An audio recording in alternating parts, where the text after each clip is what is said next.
école de guérison est sinon donc mina sort un mercredi par mois. Mais on bien. Donc sous un commun mina non sort école de guérison de école de Saint-Esprit Saint-Thomas. Nous sommes à l'école de guérison Massi Jodo à Martimeni.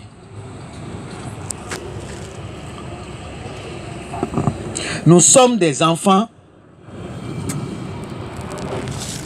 de ce Dieu unique qui s'est donné le nom de Yahvé Sabaoth.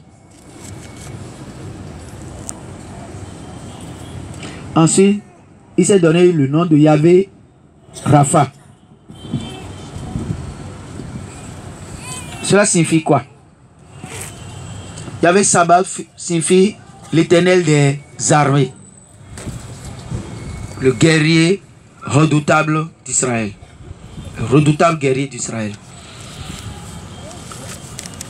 Donc nous avons pour père un guerrier. Est-ce qu'on peut avoir un père comme guerrier et ne pas être guerrier? Non. Hein? Est-ce qu'on peut naître de la famille des Amazones sans être Amazone? On ne peut pas être de la famille des guerriers sans être guerrier. C'est pour ça que nous devons être des guerriers. Il s'appelle Yahvé Rapha, qui veut dire Dieu guérit. Le médecin des corps et des âmes. Il guérit les corps et il guérit les âmes. Est-ce que nous pouvons être des enfants du Dieu qui guérit sans être nous aussi des enfants qui guérissent? Hein? Donc, on ne vient pas, nous ne venons pas à l'école de guérison, donc de la foi et de guérison, seulement pour nous faire guérir. Nous venons nous faire guérir et nous venons prendre la guérison pour les autres. La guérison divine pour les autres. Pour nos enfants à la maison,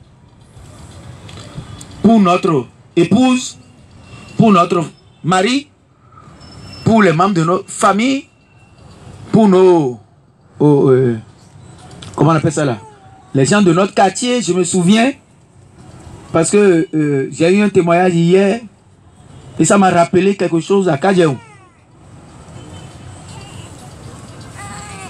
que je voudrais partager avec vous. Non, vite, les. Il colle moi autant, il colle oué, il colle ton les mains. Bon, il colle oué les raisons, mais si gon, mais si do, mais quoi, à papa, à papa, à dire pour père, l'homme, il clan, sous kundo, nous, école de foi et de guérison, c'est-à-dire, au plantain, didi, nadoli, d'autant, podo, à zombigbo, mon nous mène. Azon gbigbo yinu o yekere bon il kowe ni le onu konkonton yi Yahvé Sabaoth yi ti meton yi ma wa ahwale ton kabi na mi no do hein ahwa pale ton ne lo le bodo non au réunion au bon toilette on est et oui on va pas les temps font les non on va dire tout non ma wa on fout donc ma wa on fout si vieux mi est-ce que mina ma wa on fout si vieux ma foi ma ya on fout bon we go il coton il y avait Rapha, et ma ou non boisson de la bazame, pour les boissons de l'île domaine. Nous mais mikai ma ou et non boisson bon mideo, mikai en saison bon mikai sur les cils, minari en saison bon minari cils d'alors mais la son dieu boisson ton non bois, mais sinon il a son bibonia et ça guia. Et alors tel père, tel fils. Et m'a dit toi. Et on dit non. On est raison. Bon, mi awadije mewe minayi o apapa pe lo le pauvre le sous-en le pauvre ouais mais s'il est à mon solution de voir après mais l'autre ouais mandé nous y bon maintenant si c'est à son le vau nous nénéa mais le pauvre le sous-en le pauvre mais non c'est et école de guérison de Tintomé mais le coup jamais bien et né le pauvre le sous-en le pauvre mais non c'est école de guérison de Tintomé m'jando soit t'es un premier mercredi du mois qu'avec deuxième mercredi ma prend dormi trop le dire n'y a pas de dion les nagon école de l'état on a réservé mais de nous école de guérison qu'elle est boire quiton moi aller à doucement oui à dire que on connaît la Bible sous nous ma ouais donc et bon il y a quand même beau dormir do dire vraiment boy do film y do dire mi kuna no wa akuna gon bona ima ovi bona no ma so gbe gbon mi lo pono ge o de ma ovi no ate pon orura so ton le bi yin so aso de jere aso no poge je ndi wan yin ndorun ma o podo no so po no da so mi ere be no so si comprend me bien no ti tag no do on aso ene we mbi onu mi me aso yin agbaza me si aso ayi me zon taglo me zon azon économie azon les bio mais doit nous dédi donawe ça dit c'est une obligation ce n'est pas non ma ouvi dona diazon et doit nous d'azon les biti et doit nous do microbe ji et doit nous do microbe ji akuno da cheton vituele do numéro fidon jera bakanami ma noté quand jera étant na yebonu yeriton wanu e ayebonu yin ato ni huye eni modo nka nyonu ma wa be ka blo lo mi le wi an lo huye lo mo huiton bon do won la yebonu yin ato no huye bon non seulement mi dona duda son mi tonji lo mi si ma ovi bon no vina la zon jewe vi mi to na la zon je bon ayi mi to na fa mi lo ko je se nia no vi mi to na la zon je ba yi mi to na fa oh mendo mais le quoi pas na la zon je mi ba yi mi to na fa bo no fi film mi we no videle na lo fi bo na flin lo il a été témoin là bon vous me tirez ouais c'est vidé ah refien attends vous me tirez ouais c'est vidé ça il colle mais vieux sien au cool au sien et ça vous nous aider nous radio et ça au atin bodo à canton tenti bah éco sien bah beaucoup bah dodo atipo be trésor si atipo si nous meni à refien hein ah vraiment ben si a remettre asitole ko asito dakule yede no dunu remet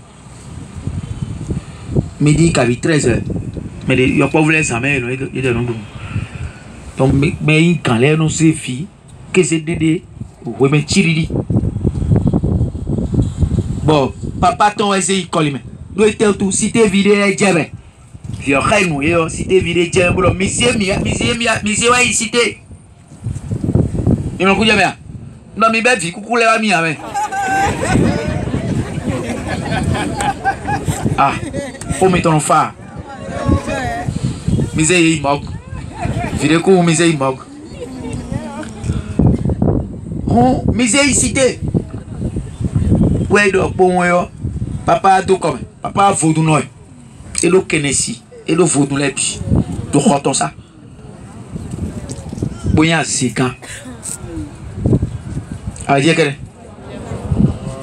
bon mais le quick pas mais on tout candido a c'est ton vodou noy bon wa nous mais betre no wa bon c'est mais ça dit non mais les volets no la son die bon wa quand tombe no bleu oui bon ton les soirs alors bon si t'es vieux ça pour les debout mais non pas quand même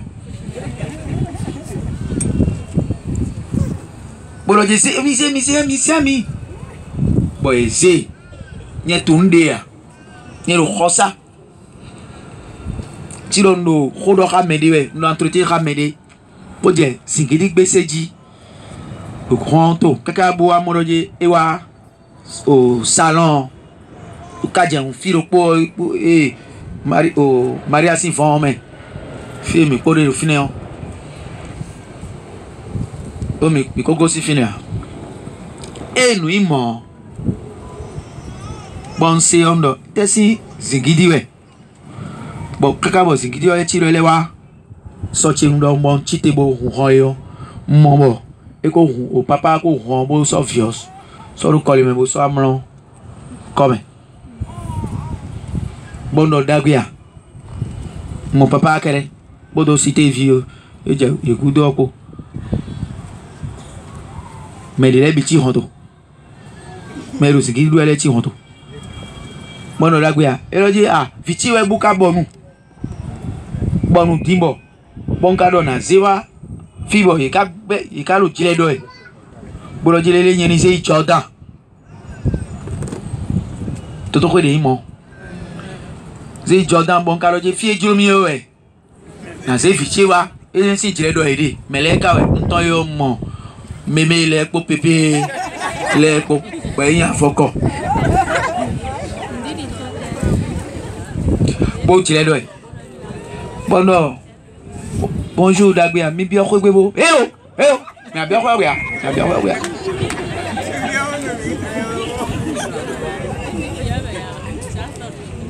Mi bien quoi gbia. Ça me rappelle un témoignage que j'ai reçu hier. Est-ce que le frère Hippolyte est là? Est-ce que le frère Hippolyte est là?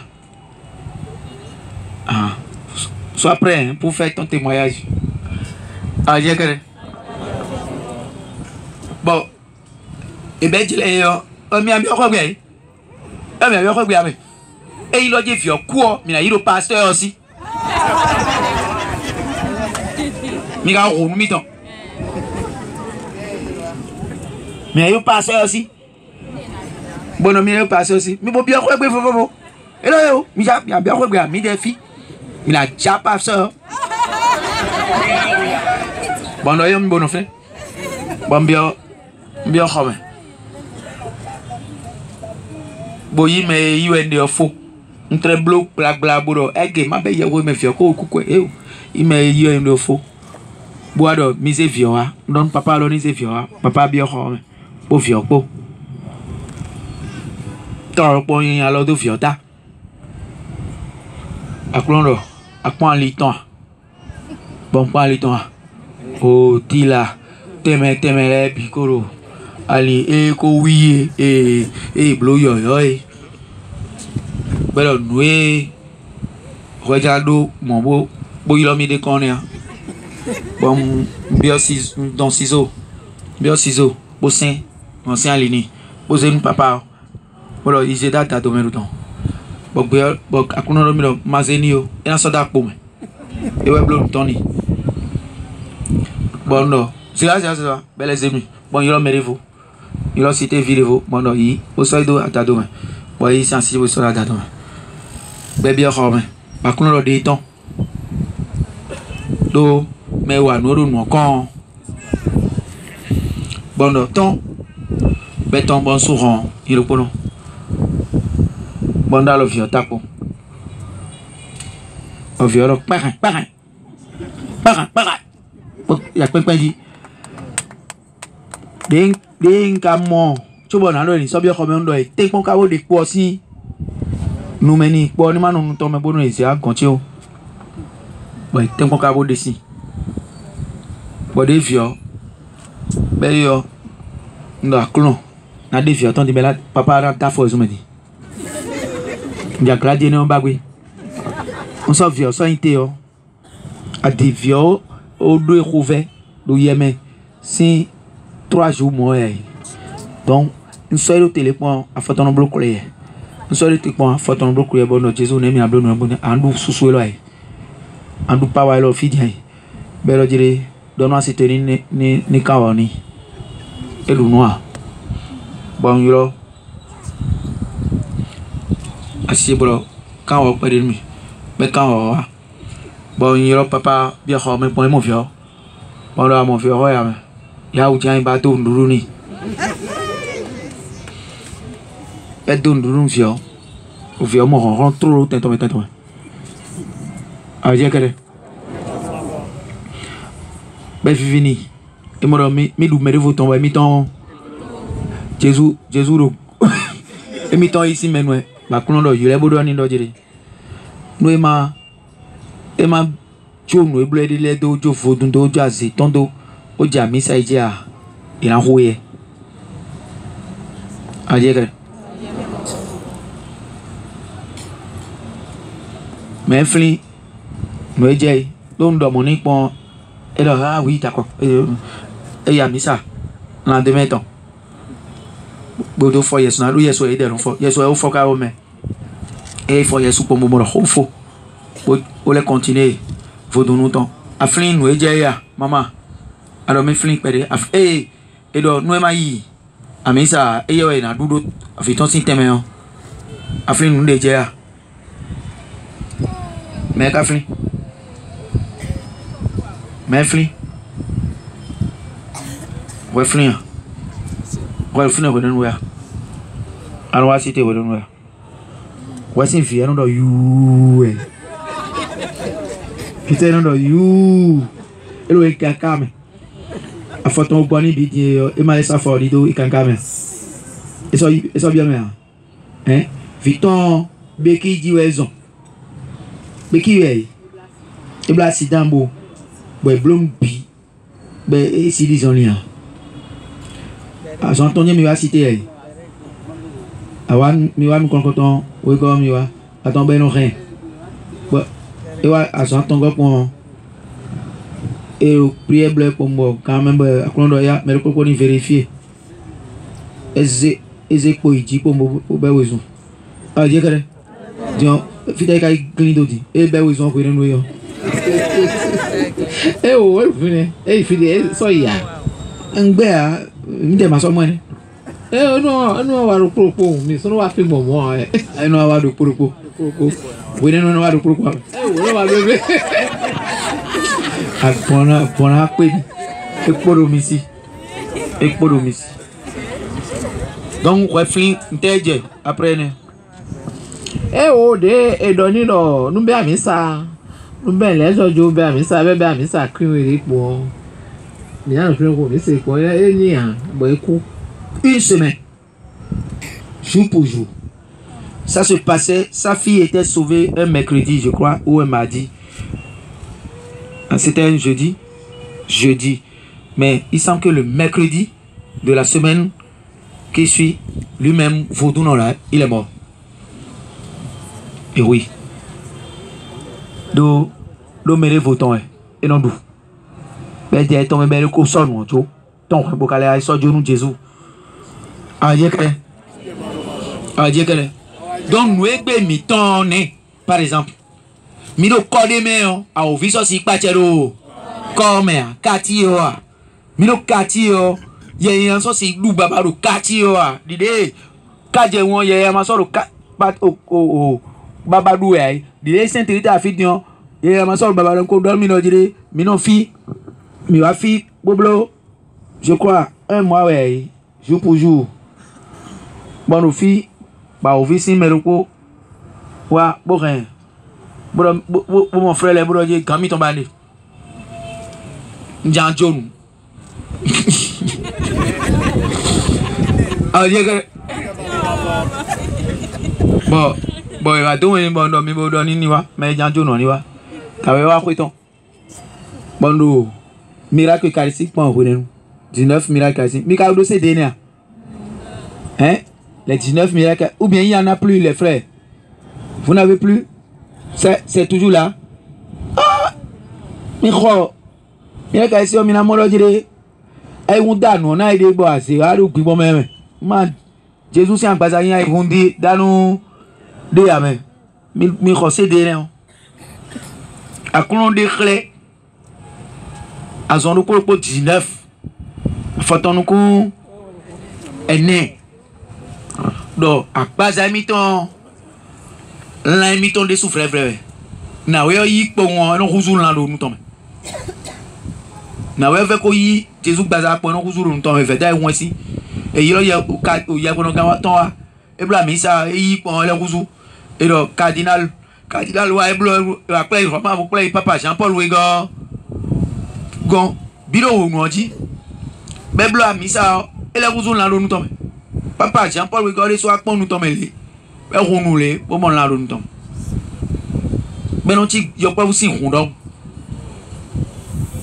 y a pas aussi cœur pour un copie nous collons ton à dire que et moi il sort dans la bénéba c'est vrai au bon Jésus son nom là on t'en semaine bah c'est toi les noms de Dieu pour remplacer Jésus ouais non ça c'est si il y a d'autres temps à dire que donc le film n'est point boy yo non ni noter medi ma pon film non faut on déjà noter pon doit y fin ba dia y fin pour finir pour et leur non point bon mais quand télé me on confond oui ben oui je suis de Lucifer je suis au service de Lucifer a ouvi quand bio et ouais non c'est toi tu es un ami tu es là quoi et il a mis bon ami bon et là il y a une sorte de quoi de sanglais bon il y a mon tu pas prévu bon et là il y a une zewa et pour le cousin dit bon il y a une zewa bon et là il y a une bon mon bague de polo de mes potes de le nom mais podo avant oui les po boy et là il disait non boy dans le musée bague aussi mais musée de ta tu prends bague bien ta cache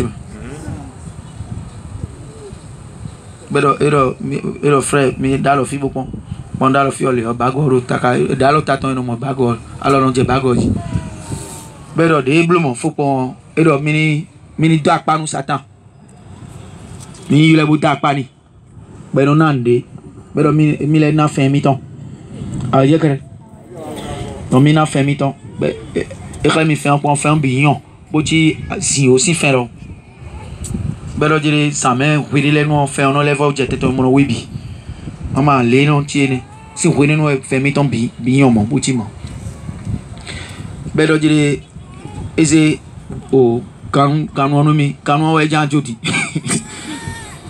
mais le dire les musiques canon bobio de satan non encore canon mais là quoi dire à quoi encore canon à quoi non ils au vendredi j'ai mais non te cas vendredi madame le vendredi asa ne de Jésus coup beaucoup les migandi vendredi né et ouais non c'est bon les dos wa nous étant les na on a deux contre à non c'est pour les gars c'est en on le dit vendredi quoi on les bien bousser à quoi donc on doit quoi avant vendredi bon dieu les bodions de yakaro mon blower ouais non dire y a do de nous alors à quoi hier satan c'est non y a do et le so mino pon quoi mais si 100 000 mon 200 000 bon indaliji mano mais na mon ni be malédiction les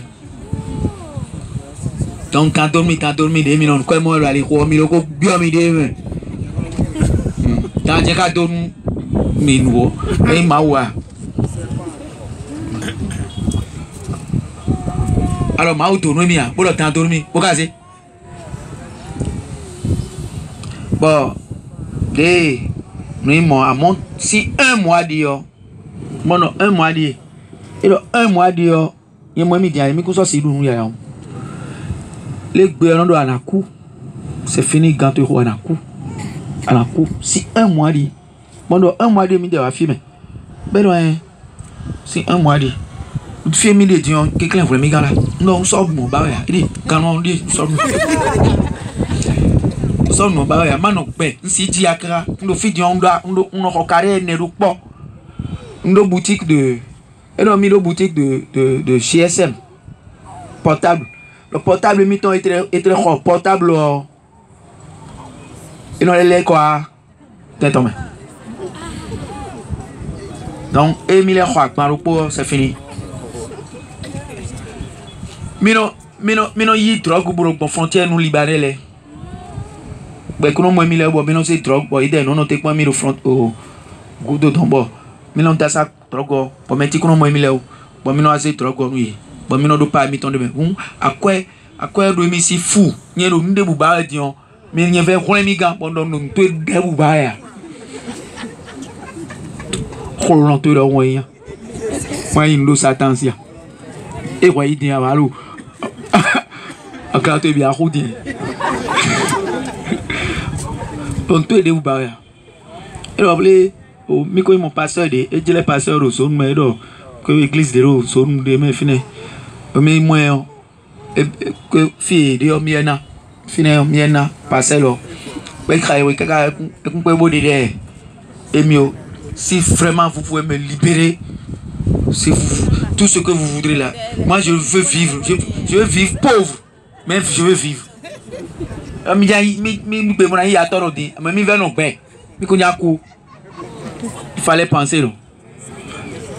Encore ligne monnaie aïe. Awakuno amoku manoyon les minaka weni même qu'on entend de vous savez c'est quel est votre salaire? Mon salaire c'est Dieu. Nous avons dit qu'il y a un dégon le 100% bon il y a 0 quelqu'un dit et non ça non dort mon salaire c'est Dieu. On doit mon couteau. C'est jamais entendu ça.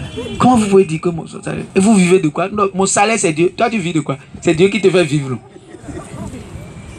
Adieu, j'ai allé au tétion. A au vide ni yon ni blo nous ni bon ni blasida. Do ide blo ntino wa ide ya. Alors moto to na gba moto on ti kan wa ya. Be blo ni le bi ki bon de bouger. Donc yen ka tun wa. Yen tun do de blo yen pin bon mi je 100% boy. Bon mi déposer nous. Bon mi le ko quand on bon mi le ko et do dire mais pourquoi vous n'êtes pas prêtre? Bon non, pourquoi? Mais la puissance que vous avez là, ça dépasse la puissance des prêtres. Et et tenter de l'aide à l'io. Parce que à Ovisi, à l'idio, oui, on vit ma côte tonsi, mais on dit à oui, très loin, on vit au bébé, oui, que d'autres gens là toi au vieux niveau avec les bateaux non pour moi et là les lignes en même temps donc il y a ali lo ali dire et les an blanc accident créer accident bon créer accident ni bon téléguidé tomber blonde bika bon zéro et dia moi na y bon do pour mi ton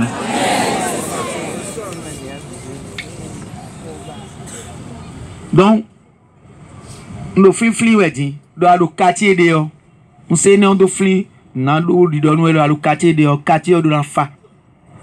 Mi de wa fi aplo emelero. Na mau blue mau beto le wa quartier.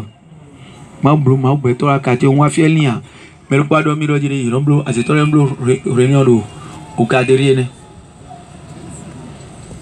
Do comme le cotima le couteau noir. Il non ba remplacement. Comme il no comme ele kuno do ko yo aso ko we. Fonctionnaire le bino ko igbadan. Donc ils ont sorti de réunion aussi maintenant. Ouais. Bon, mi bien fait et baedo. Bon, mais pas dormi. Mais pas dormi. Ouais. Donc, mi bien quartier de l'enfant. Attendez le fond, mais. Fi.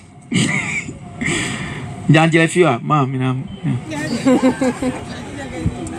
Mi sawe ton si pour moi et au rondor bi ça dit et très bas rondor do poni no fina do do bi ko yi khwe bon affaire héros déménagement avec fondation et briques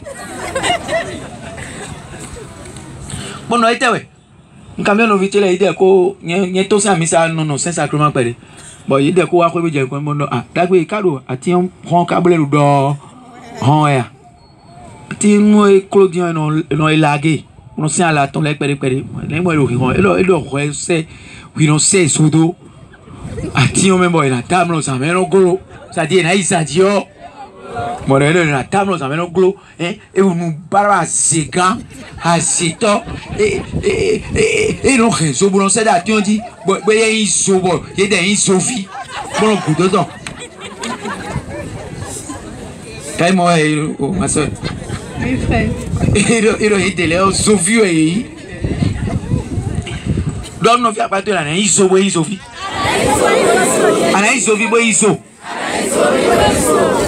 Voilà pourquoi l'école de guérison est là. Donc, c'est pour ça que on va à Papa, mais l'école de guérison ne va pas s'arrêter. C'est une école vitale. Tu as compris? Voilà. Qui va vous éviter d'aller à la pharmacie pour rien? Qui va vous éviter de gaspiller vos sous à la pharmacie. Donc prenez ça au sérieux.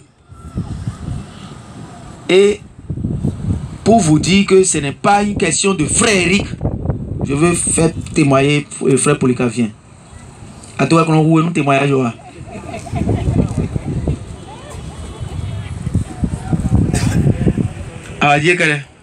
Pour le moment, c'est toi qui seras en train de témoigner. C'est ce que je reçois. C'est toi qui seras en train de témoigner. C'est ce que je reçois.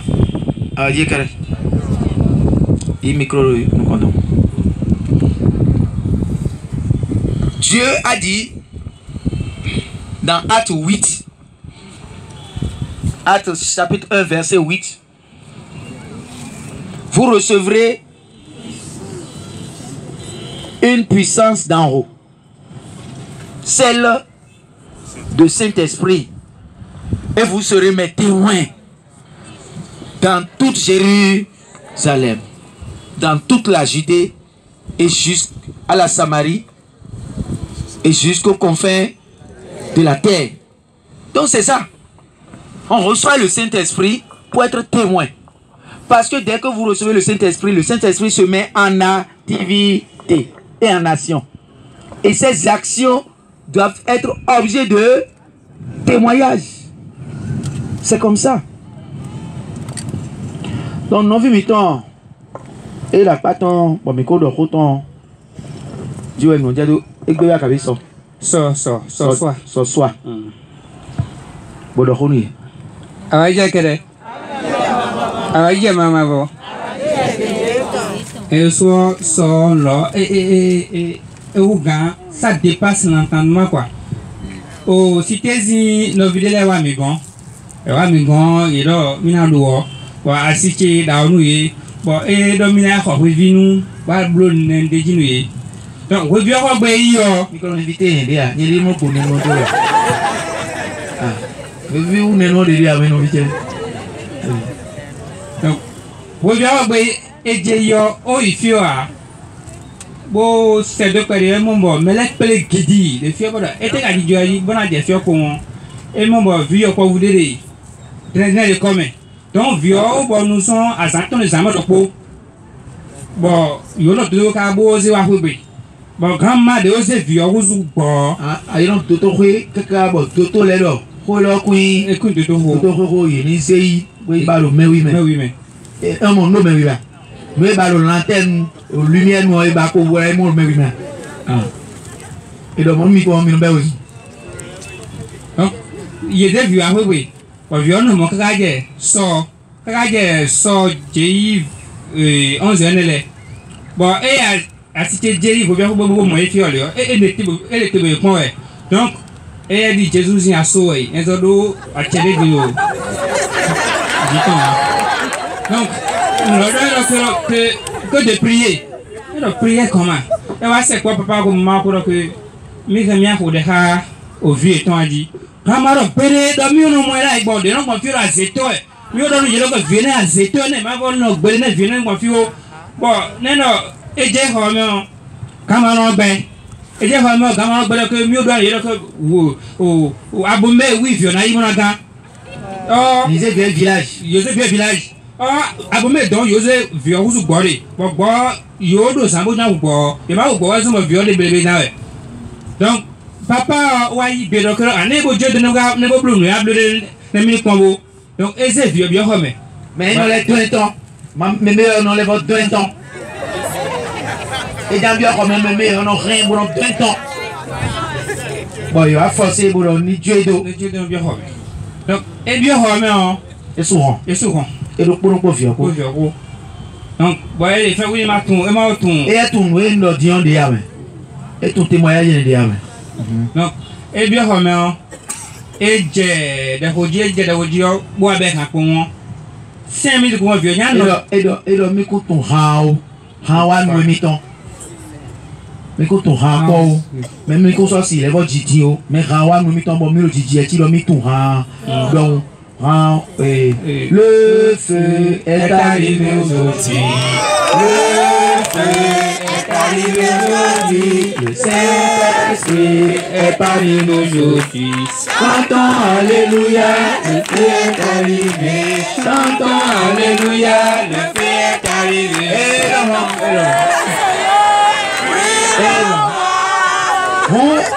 Et la midi a dit, bon, tu viens de boire salon. T'as vu? Oui. Bon, le rendu pour salon, on mis pour c'est bon, vieux. Et pépé. Non, vieux, ben, maman, regarde-nous. Mon coton. Bon, mais Waboro, ah, viens, belle, non, je veux ma maman. Viens, je veux ma maman. Bon, mais on de côté. Mais on va viens, là, on va était, madame Mia, n'a eu un vieux, Oze asika o jẹyin that's the way was the kesa kwebe eje wan ideji kono kono meme madon mia ne kra bio committee do meme si ku me di vie ko bonwe de bio committee ba vie fo mi mo ya asiko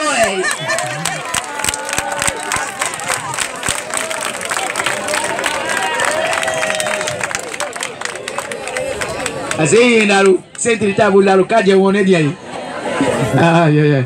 Bon do danse non. C'est vous science non da.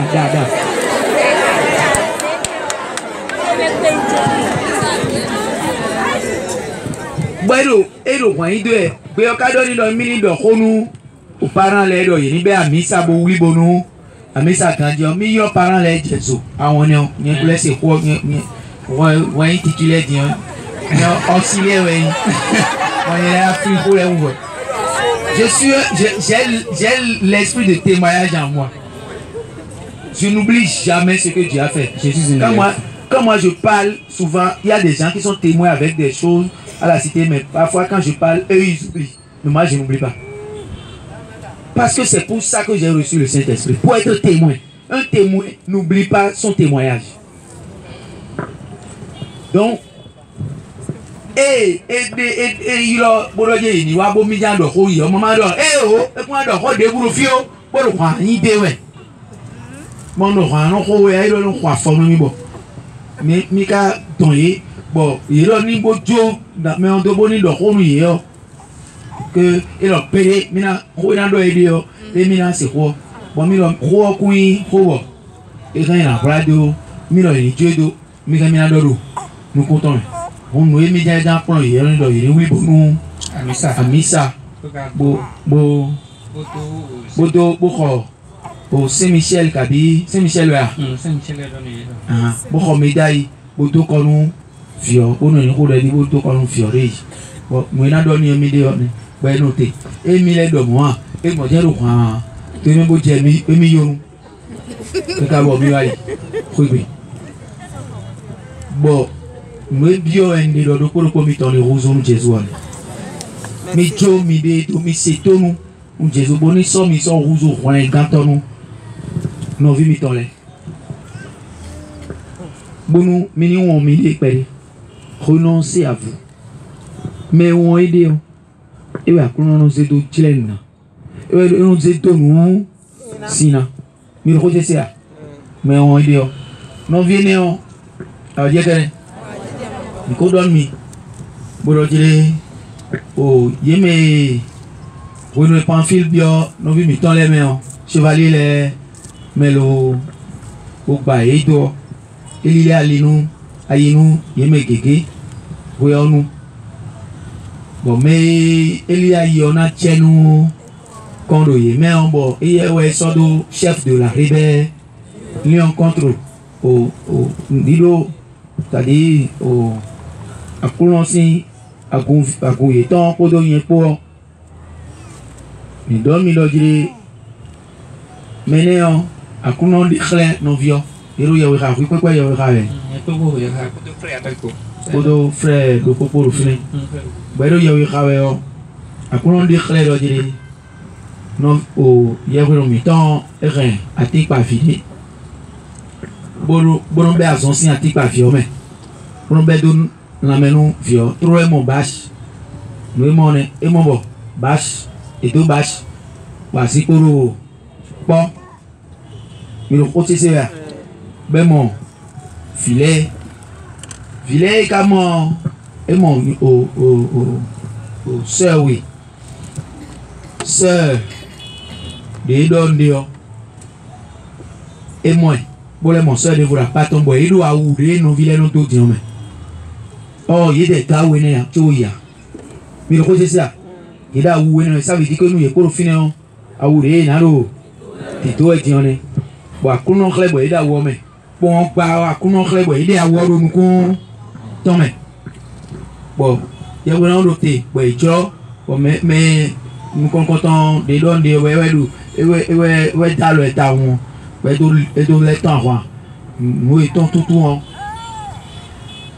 et quand nous voyons bleu amen ouais télégi des même et commander si vous voulez bolo les minawa nous bon compte frère Eric Kodo au tito mais mi ton pour mon coton bon et jo et bien wa point et jo don bon mi ko bureau pour ero o do bero di do nu ko bureau e ko mi ko tre o do fo be flick pa modo ami ka mo de me di bodo ko e lo ko tento me na flick ko do akuno de xlebo o ya wona lo yi ko no vi oton yo e kwa bodo zon c'est de la meni on les non nya son nous met bon ni mo dia e non c'est zon do me na me ouais donc les blocs campagne en bon mi o mo ne o do e mo basu mais campagne ici basu ouais bodo asikole po donc certainement eto yi wa akuno jena de xle eto yi wa ilo wa campagne on do konton yi konton to ma jam blogo e na no so na ni donc eto yi lo wa on bele profiter boro mi na régler e na so ene so yi kadi na do o a oficina do me ruwe no di monro kadi e mo e no fiche bon e lo dire mi ku so frio tro kwa kun don mi do doni do na fo fini bondo modo o mam di biro le ro fini bondo dire e na fo fini ndo modo e mbe na fo fini e na fini ko we ma je ka gba o bon do veni ni ma so fini ko ai hon ton gbe ya ai hon ton gbe pon ado mi ado ye we kai o kan me il y a vers 16h40 ok donc les voix sentir do ya we ka no to do ko to bo mando we e ado mi de mi a filé et ouais le vendredi nende yi ko da sino wayo mi no ete sin da sin ga yo nende yi ko da sino wayo mi no ete ga dia donc ya ko da mi no ko mi dele dion ma o kunu mi bo mi ma se wi panti go ni maintenant no vide de o innocent les dimgade to di ba de campagne bu bugade mais la gudin et ce mi gade yan kanu ye ya après ça via dia ne kayo ko la via ya la via ouais donc bon mi a fait samedi o de mi a fait samedi bon mi adoration blo et ramiquement ndé via pon o le na no te bo blo adoration ndé via pon mo na ga blo mo dindo ne che ko kabi kure ti na do na bo mina ko de no village mina ko de no village donc tout le de do ndomo le va de se hando mi de suno mi je koli boko de nu no village de ko tame donc de mi no fils samedi ka bu je fe yo et ainsi la joie que mi se gbero do mi ko na mi ko de nu no village elle c'est une négligence quoi et donc on et va prendre le sérieux et va prendre le sérieux donc bon non mi ko de ba no que de akuno do modo akuno de suno o ya so tambo wa pour de ça no donc dimanche là Vous n'aimez pas de le soir, mais de intention de vous t'amener. Ah, donc, les négocier, mais des gants, soit né au diable. Des négocier, des miroirs, continue. Au bureau, bon, il y a moyen pour bureau, pour bosser finir. Et mais elle n'a pas pu arracher la chose. Et c'est le lundi soir en venant ici qu'elle a pu arracher la chose. Ah, ok. Donc, les Mikhaïwe, dimanche, lundi, au milieu, tu vois, il y a une fille à l'école pour tout réussir. L'école lundi soir, il est à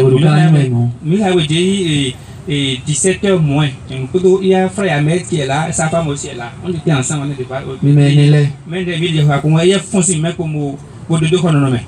Les deux chronomètres, il y a attendu, donc il y a un fond pour moi, au crucifix.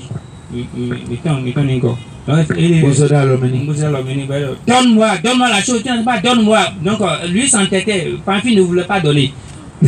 Alors, il y a une soleil. Il y a nous à Kounon. Bon, et voilà.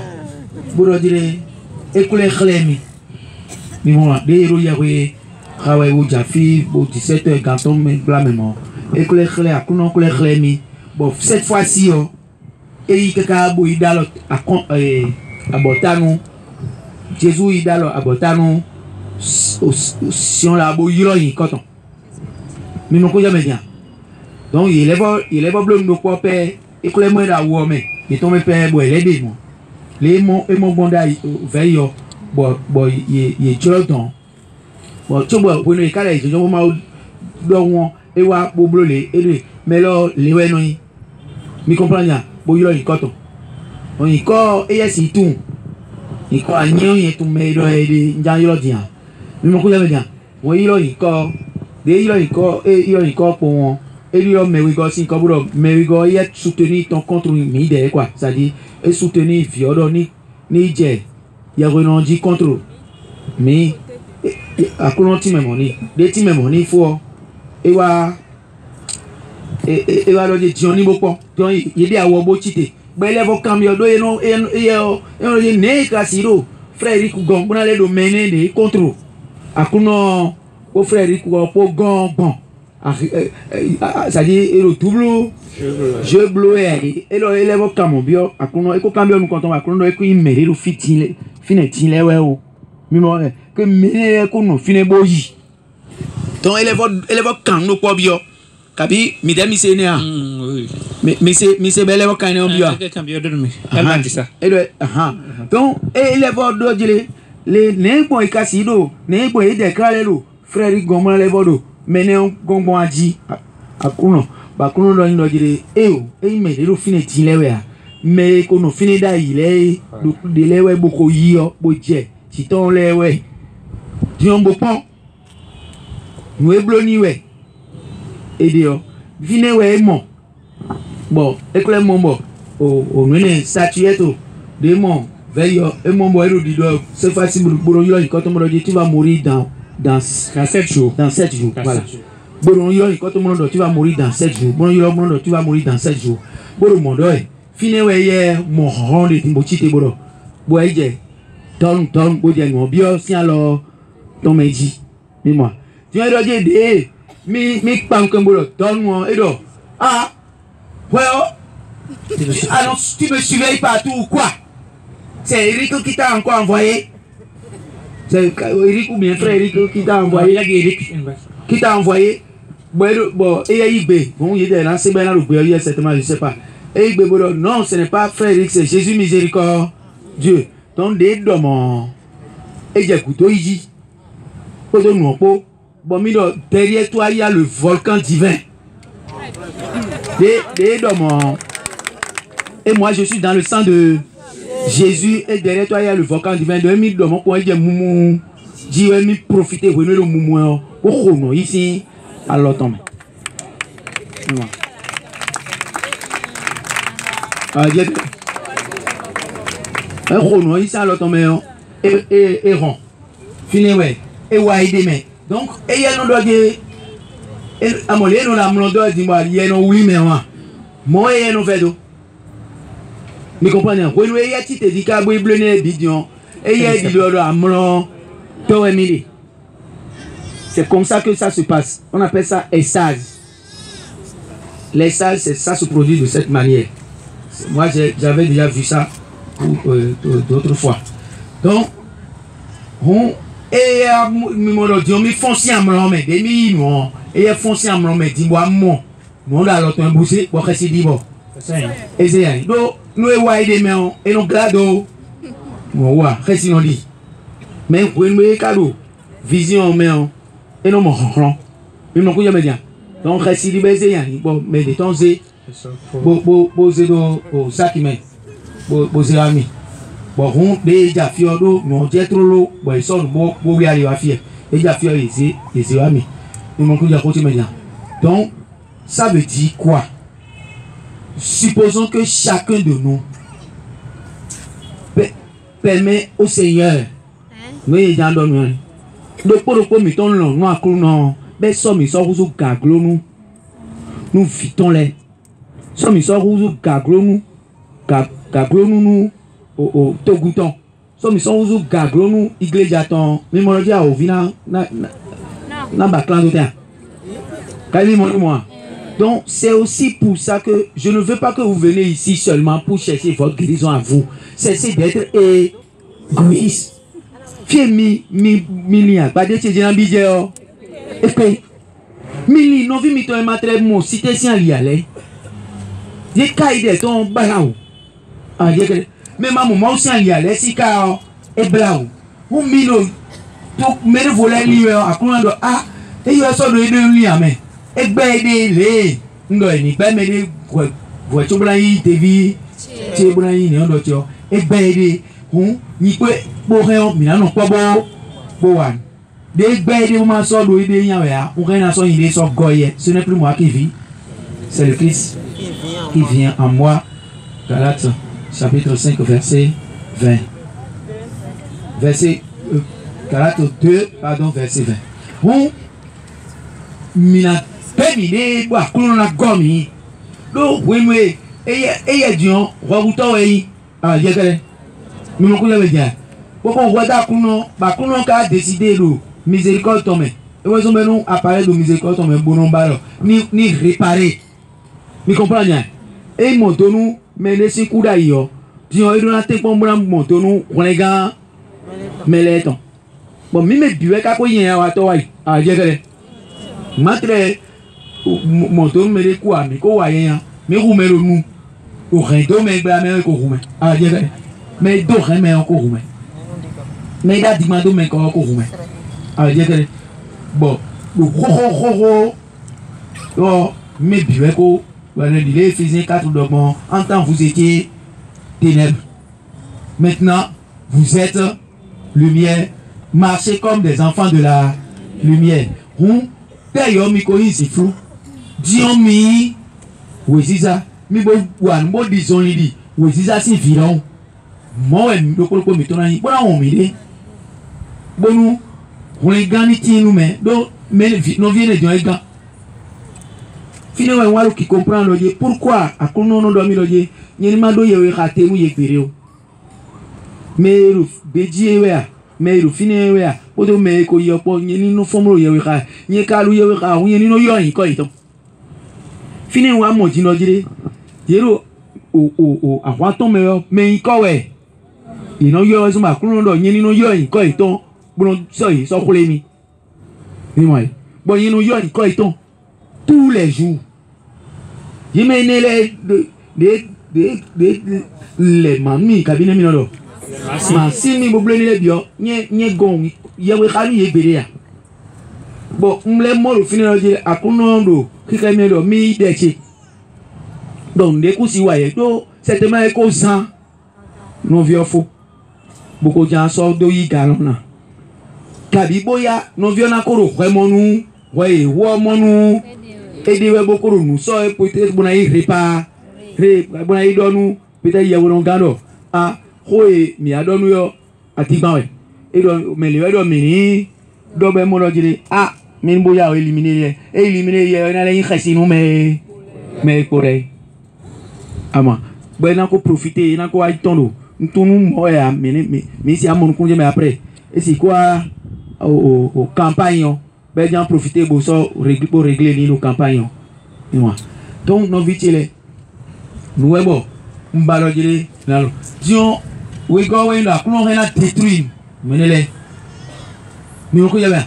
Et on a détruit dans l'Arménie. Mais détruit dans l'Arménie, et si n'a preuve non vieux. Et quand si n'a preuve, où est qu'on donne yédo, ou y a un ou l'air, et si, et là un robot, qu'on donne mikade.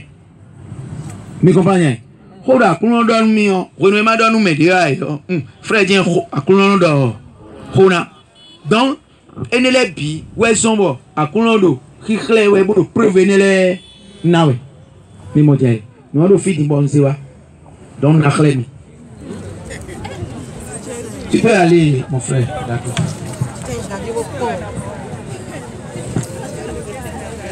Au nous favor de ouais. Ati, favor de ouais, nous les bon, madame, ouais, sont bon. Dans le quand on voit Zambi dehors. Vous pouvez voir, mais la montée au moment où tout raison. On est obligé de.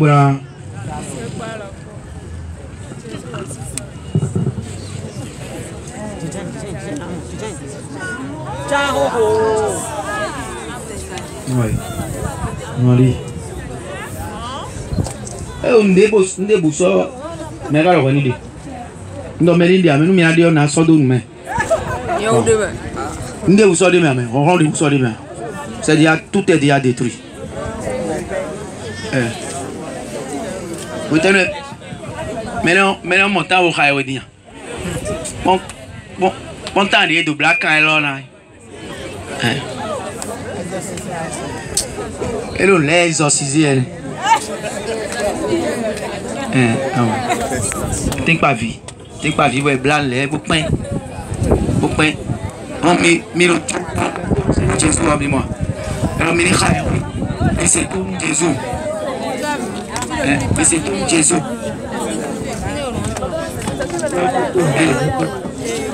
Ça a vu.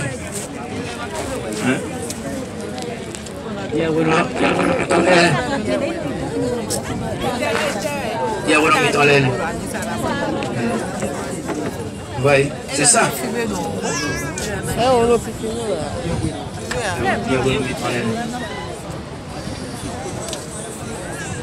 Bla oublié fait. Maman le bla ou table. Bla no ouais, bla no. Mettez d'abord, vous parlez sur vous devez. Vous parlez au ciao.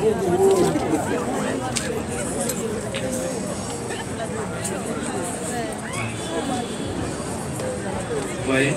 Donc voilà.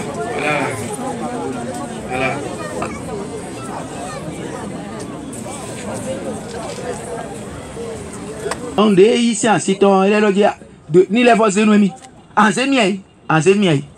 Mais mon cousin, donc, on est nous des meilleurs, c'est croire à bon. Et drain quoi de et ok. Donc, mais on sait drain quoi 2 millions d'euros comme et mon croire bon. On croit vous drain 2 millions d'euros.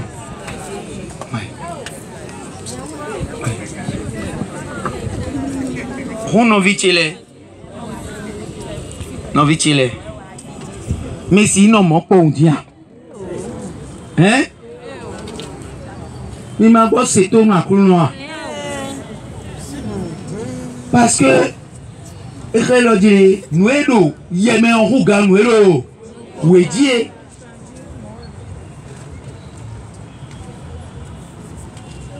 do fie de boulon tomblo et dit et ouais il a si ton le dit. Je ne sais pas si vous comprenez ce que je dis. Et nous remettons mais boy nous à des kilos mettre le messie à Coulon et à l'église catholique à Méon. Nous comptons mais pas nous. Jésus, Esprit Saint, yes, Saint.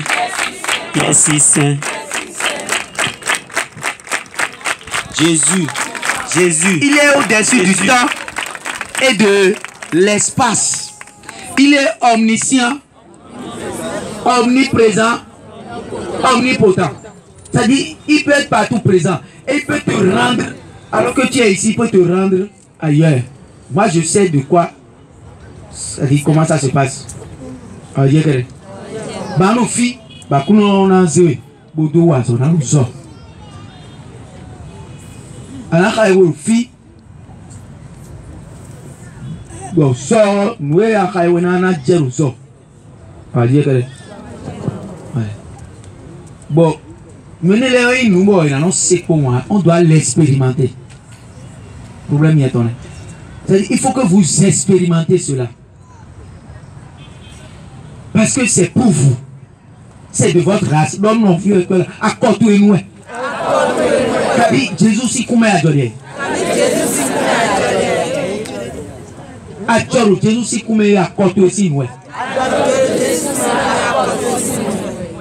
C'est pas et il me lève au noir. Oh Michael finalement il est alors frère le secret. Mais les lots secrets, mais les lots d'idées, les lots magiques, ouais, les lots guidés sous magique. Hein? Il y a un nom de là. Il y a un peu de chevalier, les pots de midi, jikwa dupo et miba kunoji. Jikwa dupo.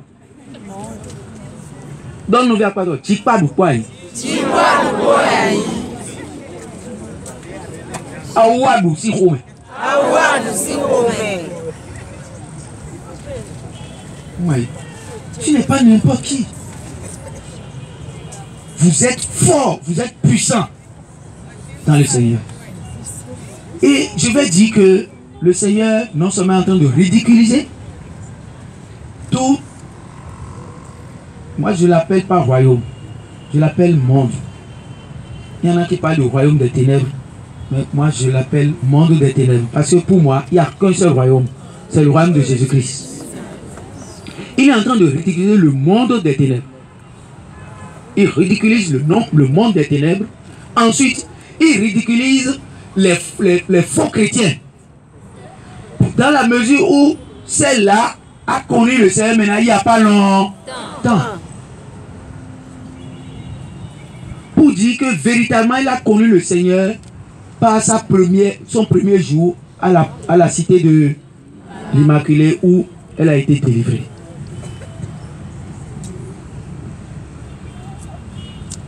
Ils sont aussi 50 ans, 60 ans, 70 ans. Bien, beaucoup de solo, c'est comme nous. Beaucoup de solo, support nous. Et moi, support nous, car nous convainc combien.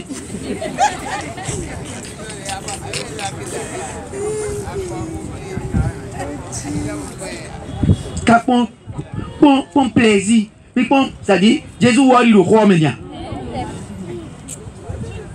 Et Waria. Est-ce que c'est un agitateur maintenant? C'est un agité, pardon? Non. Il n'est pas agité. Et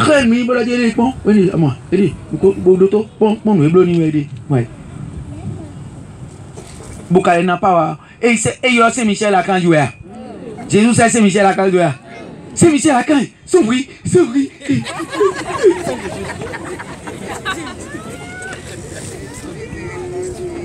Jésus sort. Mais tout yo ouais tu mais nous vichele mais le fier eh plebo fier plebo jen kon lui mon Jésus fier bedo Amel de l'université c'est Amel ouais c'est Amel ah ouais j'ai cité nous ya t'as tout frère ici t'as dans moi.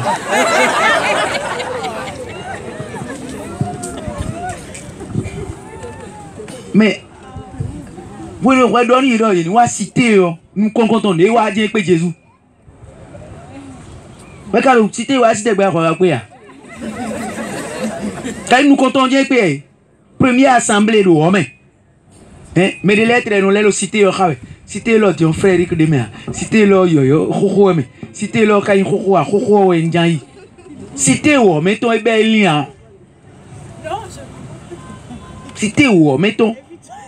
Ouais, explayé, mais si zone mettons, explayé, cité, mettons, m'a dit le pot, prégé, nous comptons, et il finit, j'ai mon canton. Bah, qu'on ici, qu'est-ce ici? Quand t'entends les si bon Dion, on croit qu'elle est à main. Dion naze bon.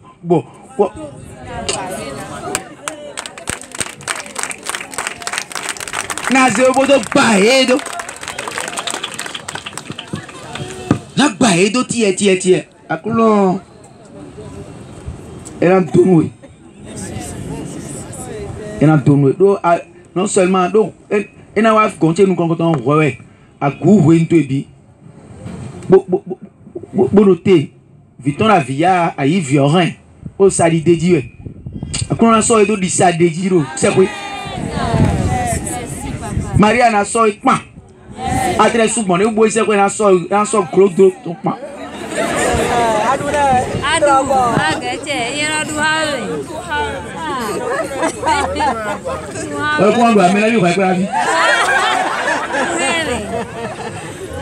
Donc, premier jour, à Koulonkoui, vous équipez toi en même temps. Vous équipez toi. Nous, équipez toi en même temps. Vous avez des bannis, j'ai me collé ganji. Tout le monde est ennemi. Et le rugby, sans an. Par contre, on a dit les tités, et les pommes, et le éclairement, et le nom monsieur Sadrak. Et il y a un rendez-vous de Ditrolo. Il y a où moi, vous donnez le rendez-vous. Copine de Kwekoro Yiweo, et il peut toi.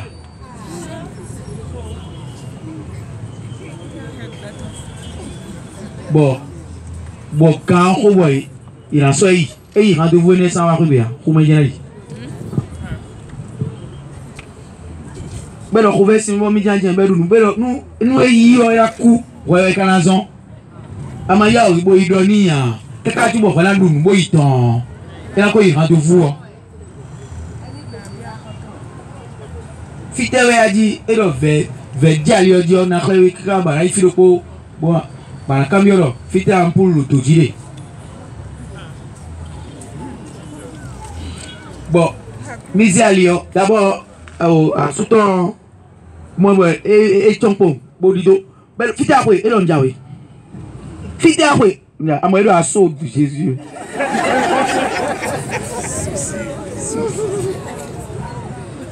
ben oui ali bon e mi lo yiwe bon e c'est mon fils khado fun lo me blole bon mi lo zizele bro yiwe ka bo to quartier wa mo khoyo bero khoyo di bero je ya dion bon khoyo ça dit c'est khoyo ou bon les bedo ka bo aje khoyo ko bero khoyo ne biome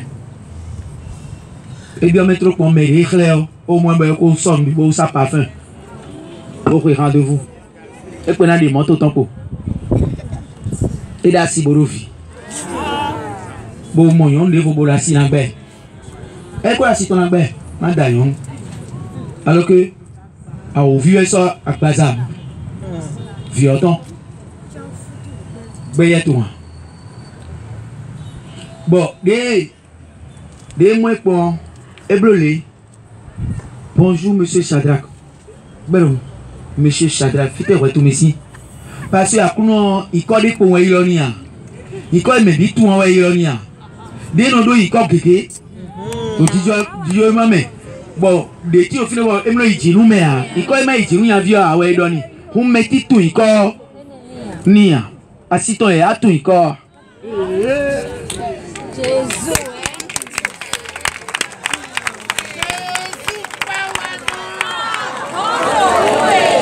a fu power aga power iwe a to nu se we a ga me point a wa Jésus gan pon ga me o ka du ga me e we do ga me wa buru kan me nu e ba du pe ka bo kan ni wa ro ki ko e bo wa no pe di fu bo ru ga me sa ka e bo pressé bo wi an hu e aro zo pa bo ka ro we ji e anu pa bo ro ve aro pa wa pa Bega o si pelega tita fu edwe. Me gba se yoyo le.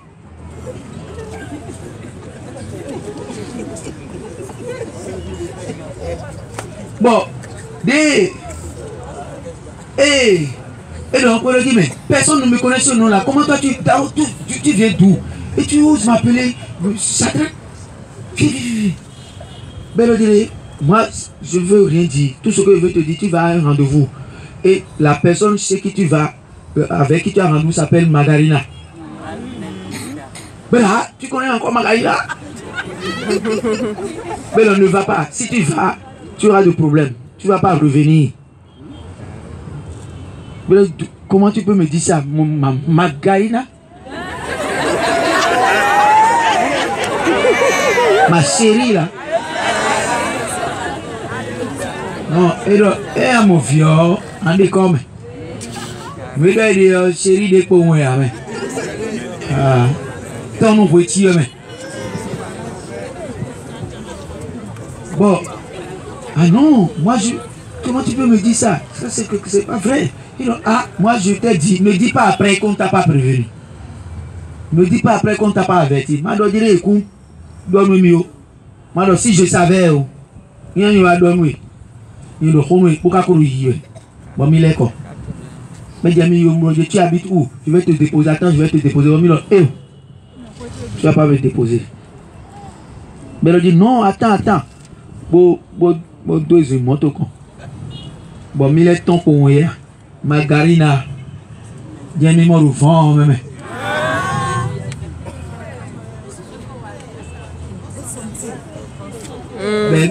Et 32 migrants. Kabarin, à où? Donc, on me dit, à rien, tu es blé. On a dit, nous connaissons. Bah, tu as dit, nous connaissons.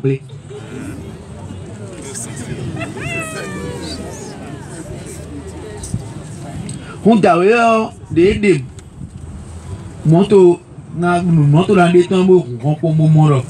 Margarine attend et le rendez-vous car et le corps nous mais le fille me dit ah mais c'est que je fais Margarine laisse la personne mais non c'est cette folle là hein et qui est venue pour nous séparer. Voilà au final tu vas être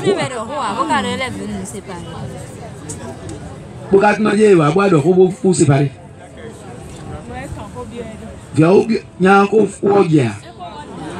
Mais laisse l'autre nom. Bon, le monde va dire non. Et t'as mon loi. Et t'as remis gré. Et t'as remis quand. Et va rouler d'autres amener les cabines. Au doigt mon fini à couloir il lumière par les deux il a dit comment tu connais ma maison? Je t'ai jamais depuis qu'on se connaît. Je t'ai jamais indiqué là où j'habite. On a rendez-vous à Fidjosé. Et toi, tu te retrouves ici. Mais tu te retrouves ici et tu connais ma maison. Dis-moi comment tu connais ma maison. Et là, j'ai fait enquête. Et j'ai les bloqués pour donner d'oeil. Et les bouyalitos boy. Et là, m'écoute. Quand il est à Lyon, mais Mika c'est à Lyon, à couler les dalles, les va rouler. Moi, je vais pour moi. Boado. Koudoué à Katé, il y a eu un pour moi. La monde est pour moi. Viens, à Foueton. Pour que je l'ai pour. À soutenir le meilleur moyen. Mais viens, le dieu. Voyez, tité. Boudier, je suis dans le sang de Jésus, il a dit Boudier. Il y a eu radié, il est dès le mémoire. Et tu l'as mis là, final. Voilà, au final, on a mis. À final, si. J'étais là avec le mari, n'était pas là. À soutenir le final, voilà, le final. Bon, et hello, mon doigt, et était quoi, j'ai bloqué à boire, j'ai eu radié. J'ai eu radié. Ben, où tu l'as doigt, qu'un bouton, tu mets un rond, ben, tu as coup d'autant. Pour le sang de Jésus, il y a un cas pour un rond. Quand on va payer, hein? Oui, on va payer le corps. Ah, bon, tu l'as doigt. Baka mon média. Kavi. La fille s'appelle Melkerida. Ah, Melkerida. Melkerida, mon encore satanisé. Melkerida. Ah bah disons ça un nom encore chez eux maintenant. Melkerida. Bon.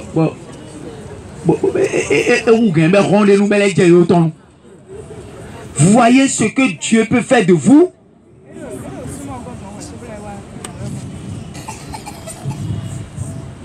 Voyez ce que Dieu peut faire de vous.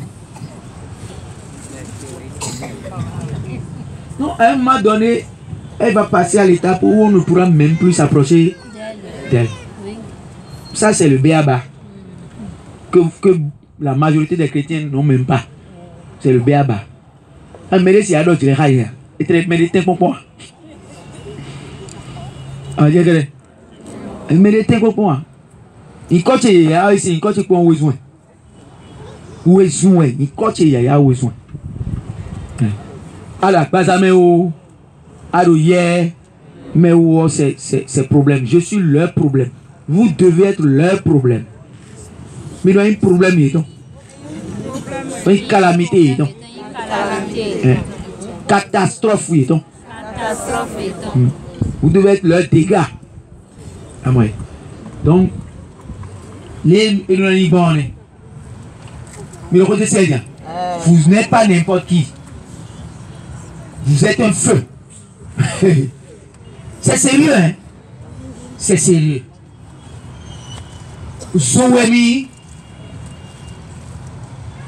Zoémi, mi gbeko mi lọ́pọ̀, mi lọ́nu bí àgbẹ̀pá lọ́pọ̀ zo àkúnlọ́tọ̀ ẹ̀. Wọ̀nyí sì zo àkúnlọ́tọ̀ ẹ̀. Àgbẹ̀pá lọ́pọ̀. Mọ́ ẹ̀. Aba zoko. Ní àmà yìí zo àgbo. Aba Jésus ko. Alors. Il est lion. Tu es lionceau.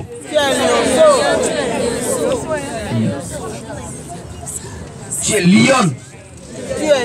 Tu es de la race des lions. Tu es de Judas. Judas, kaka Judas ouais aussi. Et moi le fils, vrai que c'est lui. Kaka Judas ouais aussi. No biche, débolé. Akuna di do metro di. Eyan akuna de sou. Gbado. So même awoué mewe. Non vieux de dion. Ah je kere. Fudo alu kikle mewe o. Ekle da awoué ne dion. Beto si joropo we son. Cho awoué di awoué ton. E di awoué no do le ya.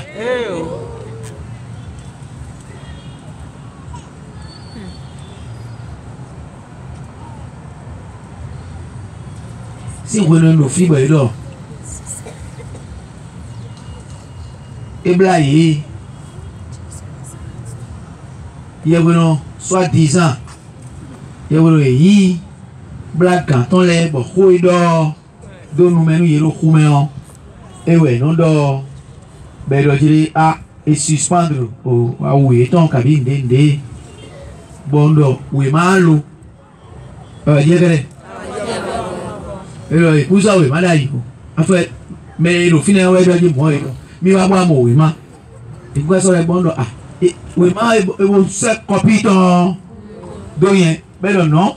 Et puis mais bleu les ouais, ça dit, mais les blancs qui t'ont nasé. Moi là, il est mis, vous nous écoutez zéro. C'est sous ça et vous et il y a un gars, il y a le mien. Bocado, l'on dirait. Mais il a dit mais le fin est dit bon mais le fin est le micro solo même il est tombé il va aller le dit nous sommes topo et tomber micro solo seulement il tombe dans bleu et il fait tombe dans bleu dit mais nous il a changé la vie mais je veux avoir le papier et ben il a mis. So, il y a un blogué, mon seigneur a un courrier pour moi. Il y a un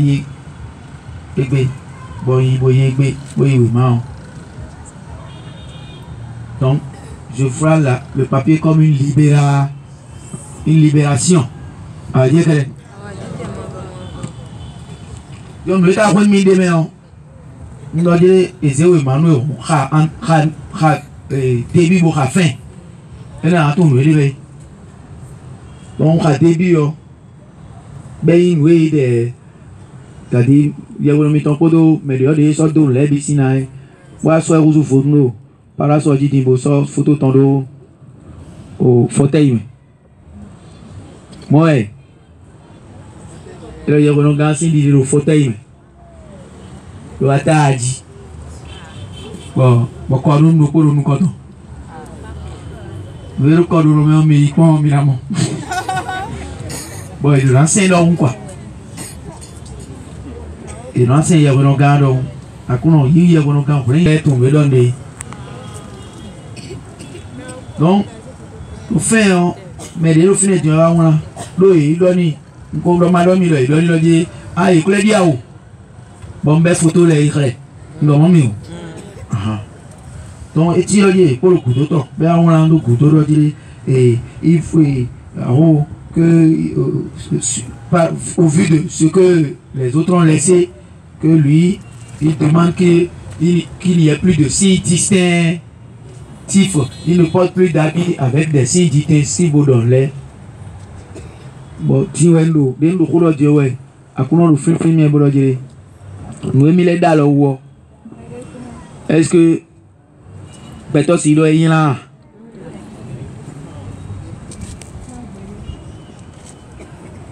donc mlanjo Jésus ko do welan ilando mais les bas rodeo ela do ho ne ko mi de ton kai mo ouais moi dis mi kon dis et da ko ma da ko dis Efa ni a ou me fini na ou me Bokalo problème ni est somo e ku blesi te o le ko wa e ku blesi fi mi de fini e ku blesi e kwa jawi ni oh voyage ouais non fi et voyage ouais ero lindon oui wala ero bibe jo ero to mo galo yi e o le ko wa iro yi mo 3 mois Bon 3 mois. Document de loi cité. Comme on est sous le témoignage. Et le mino yi. Bon link ka bon mino bosse témoin de so no mi on. Bon e no chi mi don. Bon ado te mi ton me lo koye we. Bon même mi ton le no lo gbe do ye. Beaucoup on fait 2000 ouais si alors que a o vidéo gbe we.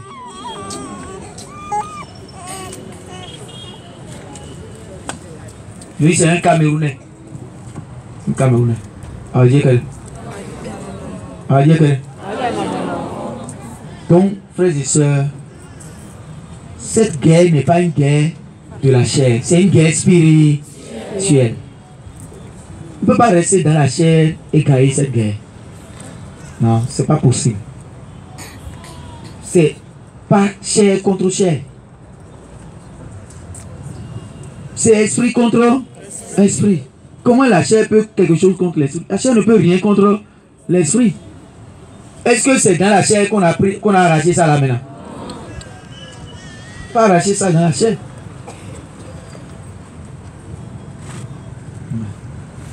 Donc, non vite-il. Et où sont? Bon, j'en ai biomé. Merci, bé. Le manger cité au dos. Et au lieu de demander dire attends, on est pour nous, et mettons, fao, roube, idée, amen. Preuve-le. Moi, j'ai appris qu'on y a aussi bibé, quand j'ai dit. Donc, il est bon. Il est bon, fille. Il est bon. Il est tout le bon. Pour créer, nous, il y a un. Ça va être. Il créer, mais ça que ça va être, amen. Créer, nous, il y a un. Ça va être. Ils font y avoir mon tampon communiquer tampon ils font y avoir l'eau dans les dos gitan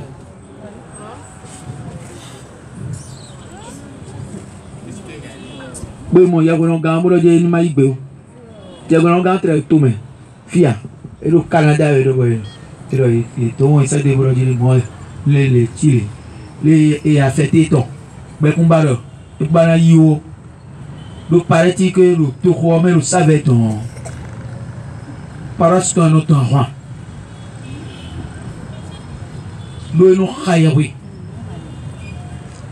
Bon, tout cas nous, mais les boys nous sont, ben nous causons, boy, qu'on a pas eu moins de parasimiton les noms de parasimiton de bonoi, parasimiton, boy, qu'on a qu'un mais qu'un bon, écrit, boy, boy, affecté tant. Donc normalement nous, et bleu nous n'en fort, ramion nous goûte temps et n'a bleu bolido, mais ben quoi, titre affectation en coton lit. Disons, il doit y avoir un gars, nous sommes bleu, bon, paracer les fidèles, les malins, les malins, et oui, il y a un bleu, il y a une campagne, il y a un bleu.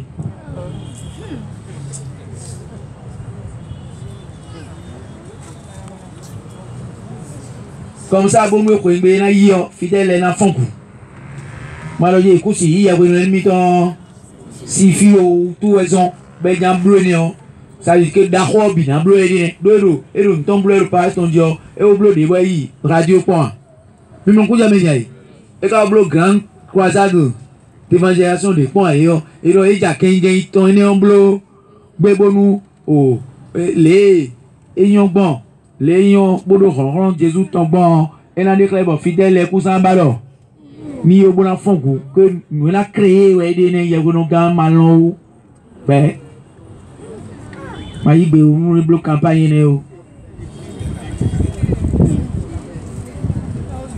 beyomi e ka ke yana me ni ton ba o file kon ke yana ne wa e lo mi le lu ya we khanu yi we ke yana bo yo boro le ro yin bon ni campagne e kon so de didio mi na so do abla fo tout temps na tien pon na pe kando alogo pa alogo ri ko wa nu de da ya me Kabino vitele, igual on a vidéo avec président. Donc igual on a vidéo. Donc mirang bekandi, bona sonu, bona pranta, bona son tombe la bleu à votre tombe la main. Nous nous jamais bien. À papa si quand même bio, mais la bleu bon, et on a main. Et bleu la main. Donc, on est. Donc bonne nouvelle de Igbe. La mauvaise nouvelle, mais tout est grâce. Nous buvons sous nous mao. Maintenant, il y a un peu de bojo. Nous n'avons rien. Votre temps là, voici caméra. Donc, tant de noirs au fiable. Et de rien. Et il a dit, et que je le savais, là, il y a un bouton noir. Le quoi, il y a et le quoi. Et nous pour filer bois, filer quoi bien nous pour. Moi. Donc, on dit les. On est. Donc vraiment, si vous attendez bien. Mesdames, ils prennent décision, bon, vous attendez, nous notifier nous, oui, en rôle bien. Nous les élèves, c'est de presse, disons, oui, en rôle d'arrôle. Ça, c'est de journaux, les disons, nous, publier de journaux, les médias. Mais oui, il y a des gens qui ont lancé, vraiment, ils ont demain. Il a publié, oui, Mathieu. Maintenant, oui, Mathieu, et il faut, il y a ton coup de oeil. Il y a mon coup de oeil, c'est là. C'est la réponse au domaine. Ah, il y a que. Non, je l'ai déjà dit au bureau, parce que c'est l'heure où on ne doit plus rien cacher. C'est moi qui ai dit à Jésus, maintenant, Seigneur Jésus, détruis ton œuvre et rebâtis cela. Parce que le démon a bavé sur ça. A envie tout d'aider où? A envie tout d'aider où? Donc, pas, pouvoir te bloquer, mi mettons. Mais bleu, mi mettons, et bleu pour sopo. Donc, on a envie tout d'aider où et mi bibam. Ils sont en Wania. Ils ont peur de vous là. conférence de conférence de blé ça c'est père de gay à bobloa ah ou les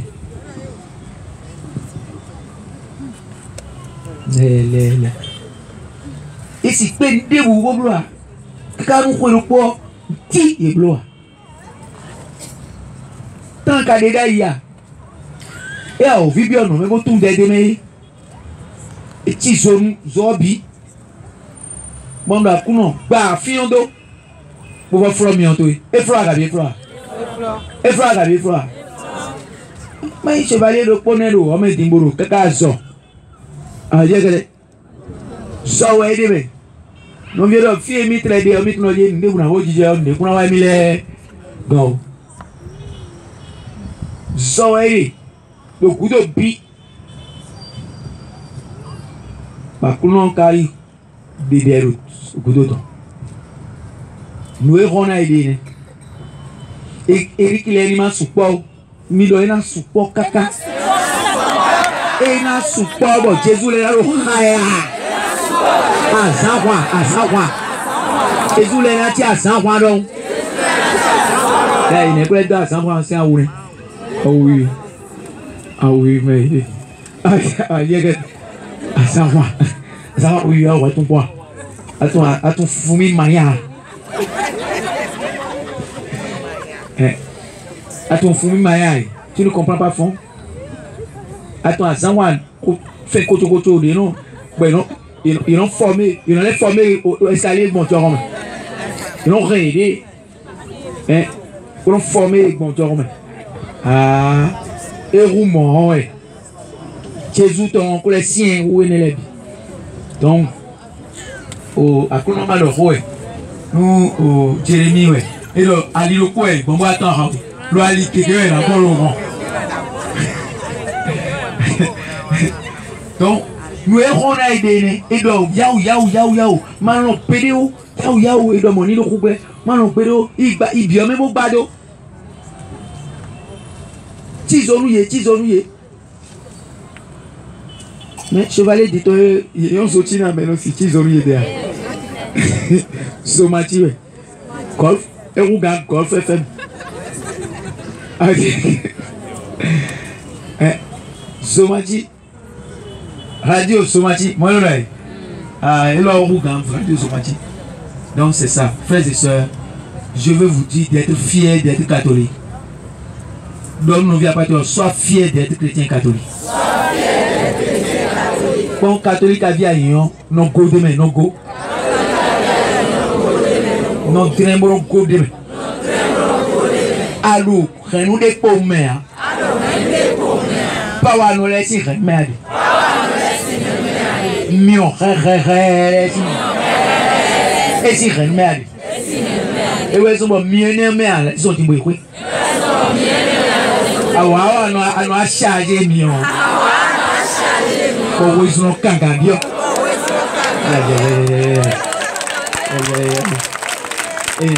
Akon charger million tout là. Ce sont des torches. Qui a fait des torches brûlantes, des torches incendiaires, des volcans divins. Madame Milodie Vitel yewe kayabolo. Bolo, je vous salue Marie. Bombe atomique pour elle est le volcan, hein? Volcan d'amour. Bon, la vérité sort de la bouche des enfants. Hein? Donne-moi le volcan d'amour, Jésus ton aïe. Adi Noto et Maria. Adi Fofoto et Jésus. Volcan d'amour. Jésus ton aïe. Até le soir nous fiore. Assez comme les phares. Tout est réveillé. Au moyen au viton et. Assez blabla ton ya. Au couré blabla. Afare jiwede ya. Fide bois de adomu pa nous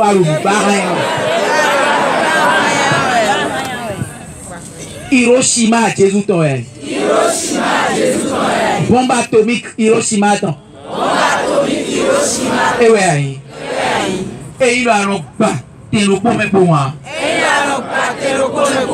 Alors, t'as le bon bateau, et on va visiter au même pied. Nous n'avons rien.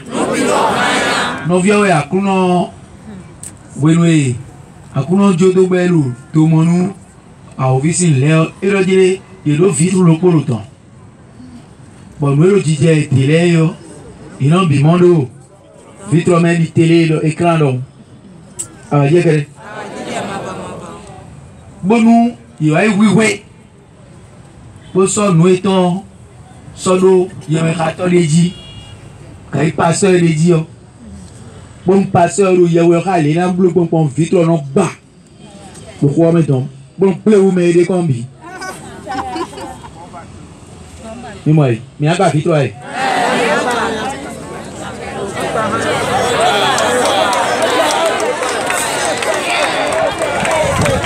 Là, il y a ici mon mille, ici mon mien. Ici mon mien. Mika, mi mo ya cho mi agba. Et ya, nous 1, 2, 3 mi ando et tiens. 1, 2, 3.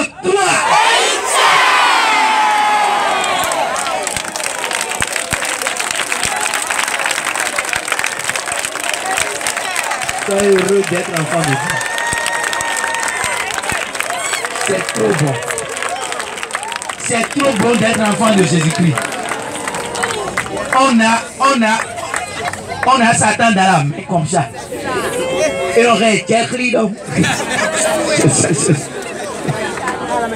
Quoi, vraiment.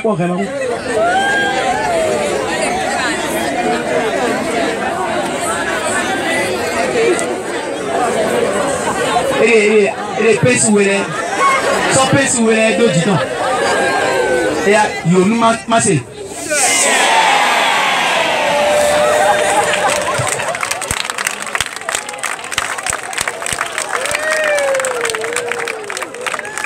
Non, l'aider sera libéré. Moi je ne doute pas, j'ai confiance. Notre église là, c'est l'heure. Ganro.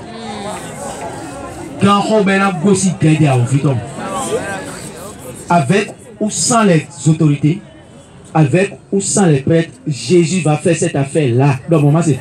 Avec ou sans les prêtres,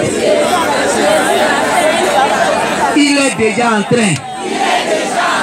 Jésus-Christ de Nazareth est déjà en train de délier son église. De libérer son église. Non, vu le pauvre fille à Pota, nous avons Dani, mon coton, mais là. En Pota. Taton roulé. Waouh. C'est qui? Ouais. Même il y a zéro. Hein? Mais il y a t'as non pour les bleus, tiens, le beau bleu, tiens, mais il y a un biberon là, dit. Le mime attend les mains.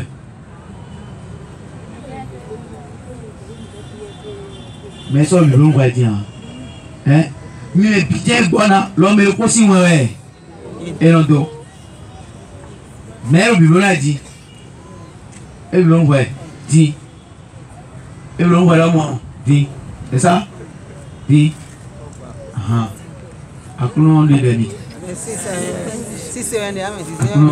Merci Seigneur. Je t'aime Jésus d'amour. Je t'aime. Fais que nous puissions aimer comme tu aimes. Donne-nous d'aimer. Soutiens-nous dans nos démarches d'amour, dans nos efforts d'amour et de compassion. Miwa, fio nous enjambiomi. Mino nous assemblée simele. Priez pour les membres de l'assemblée. Priez pour leur salut. Nous avons invité l'assemblée les bio. Nous y nous ma vote ni donc. Oui go nous y mes problèmes rien wa belu souvent pas ni bio nous si sont coulé nous sont na cadeau. Il désire rien. Voilà un cadeau ni on bela yoni. Mais le côté c'est bien. À zone là, nous caméra blocage là, roue là. Hein? Oh, à quoi tomber à ouvrir ton ouais nous remontons les billets tout moi quoi ouais qu'à tout nous le melo aussi Gourmet, à tout le monde, le aussi, besoin de moi, son, quand tu es, so soyez, nous sommes, n'élève, bisous, n'a eu cadeau.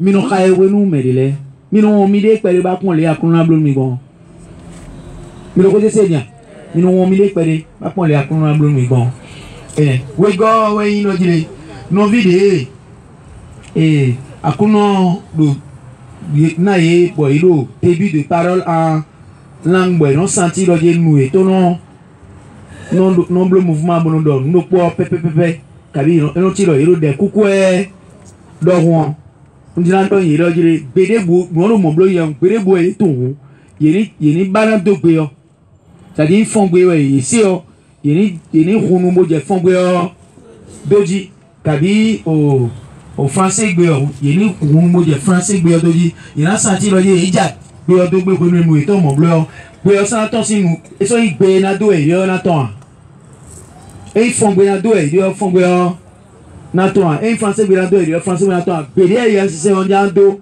be malo nu newe ya donc on a mané nous ouais no jen rodoji uyopavu dogu de yopavu no je no son do poge et mettre dio et non timo kabi menele timo no je kosuji akubane you know comme il m'a si de roi il m'a si de roi bon yesi ka go yo iron jan blom mero ko so don jan don mi me enele biro mini je de ko jiro be mi to me mina moro jire be mi ton kuna ton sin mi to e ka tre ton ina jure ya mina ka e woro be mi ton me nu tan gege ya to mina constater trop loje bere vo je ton sin no mi ton ji mi ro ko je se anya bonu mi me gege ni no ka e wedo o yesi se parce que Yahweh Kado Yesemeo Yahweh a puissance ton rougamon de dia